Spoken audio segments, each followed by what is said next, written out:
एक साहब ने बताया, मेरी बेटी पर्स लटका के स्लीवलेस कपड़ों में मेरे सामने घर से बाहर निकलती है, मैं उसको एक लफ्ज नहीं बोल सकता, और मैं किसी दीनी तंजीम में हूं, मेरे वो चल रहे होते हैं लेक्चर इस्लामियात पे, और घर का मेरा ये माहौल है, खून के आंसू होता है। तो ये मार्केट में क्या आएगा जब बेगम आपकी दीनदार ना हो? तो औरतों से भी कहता हूं, अगर चाहती हो दीनदार बच्चे पैदा हो तो किसी दीनदार आदमी से शादी करो। तो अब जब जिन कबारों की नहीं हुई है उनके पास बेहतरीन ऑप्शन है, तो अपना खानदान पैदा करें, पड़ोस भी आपका हो। पड़ोस में कौन रहता है जी? मेरे अपने बच्चे रहते हैं।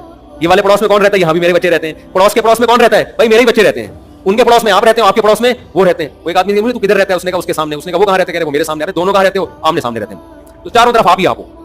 अपना एक बड़ा खानदान होता है ना, तो बच्चे भी बिगड़ने से बचते हैं, क्योंकि कल्चर होता है, दो आदमी में कल्चर थोड़ी होता है, एक नहीं बीवी दो बच्चे, क्या कल्चर क्या है इसका? तो बंदा ही नहीं है तो कल्चर कहां से आएगा? तो अपना खानदान आबाद करो, समझते हो? उनको बेहयाई से पहले से बचा के रखो। और बेहतरीन रास्ता क्या है बेहयाई से अपने खानदान को बचाने का? शादी होते ही बीवी को तबलीग में ले जाओ, सहरोजा लगाओ उसको, 15 दिन लगाओ उसको, वो मामूलात पे आ जाएगी। फिर बच्चे को भी लगाओ। इस जमाने में तबलीग से बेहतरीन ऑप्शन इंसान का बच्चा बनाने के लिए नहीं है आपके पास। अरब कर रही है।